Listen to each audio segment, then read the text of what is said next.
Yooyyaa nageenyi sanbadaadha kun qaroo miidiyaa oduu teentaayiroo qabanne dhufnee jira. Oduu waliin ana dijaatanii uqqaatii haqdumaan oliitu.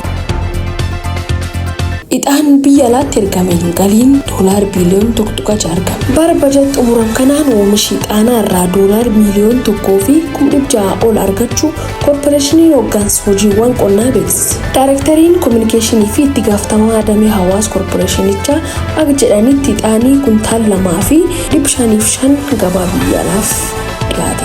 Ixaanii kunneen biyyoota akka Chaayinaa, Dubaay, Giriik, Taanzaaniyaa fi Tarkii kan argamu yoo ta'u, galiin $1 Ameerikaa miliyoon 1,600 ol irraa akka argamu dubbatanii jira. Itti dabaluunis ixaan 260 biyya keessa dhiyeessuun galii birrii biliyoon 7 fi 1,700 olitti katilmaamu akka argamu ibsanii jira. Raawwiin hojii bara 2017 raawwii bara darbee oliyyoo ol birqabamee ilaalamu caalmaa akka qabullee ibsee jira. Korporeeshiniin oomishi ixaanaa walitti qabu keessatti 90% ol addunyaaf akka dhiyeessu beeksisee jira.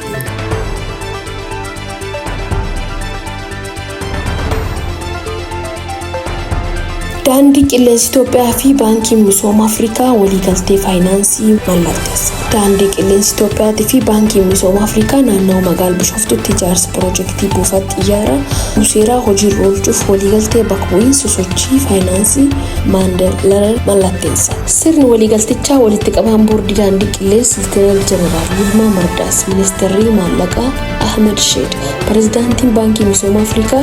Sirni waliigaltichaa walitti qabaan boordii daandii qilleensichaa Lieutenant Jeneraal Yilmaa Mardaas, Ministeerri Maallaqaa Ahmed Sheed, Pireezidaantiin Baankii Misooma Afrikaa Akiwin Addis, ministeeronni biyyoota Afrikaa adda addaa, dippiloomaatonni akkasumas hooggantoonni adda addaa bakka argamanitti gaggeeffameera. Buufati xiyyaaraa guddichi haaraa naannoo magaalaa Bishooftuutti ijaaramuuf jedhu kun bakkeewwan ka'umsaa xiyyaara furii fi bakkeewwan ammayyaa tajaajila imaltootaa fi fe'umsa of keessaa qabataa jedha. Koomishiniin Gumruuk Itoophiyaa leenjitoota haaraaf galma barkumee keessatti sagantaa simannaa qopheessee jira. Sagantaa kanarratti Koomishinii Gumruuk Itoophiyaa dabalee qabataa. Koomishinar dabalee erga dabarsanii Koomishiniin Gumruuk Itoophiyaa dhaabbata cimaa ijaaruuf hojiiwwan adda addaa hojjechaa jira jedhe. Humni namaa naamus qabuu fi ciminni qabuuf itti daruun teeknooloojii gaarumsaan akka hojjetanullee himanii jiran. Naannoo tigraayiitti warqiin kuuntaal 189 baankii biyyoolessaaf dhiyaate. Bara bajet bara 2017 xumurate naannoon tigraayii warqii kuuntaal 189 baankii biyyoolessaaf dhiyaachuusaa biiroon albuudaaf naannoo tigraayii beeksise.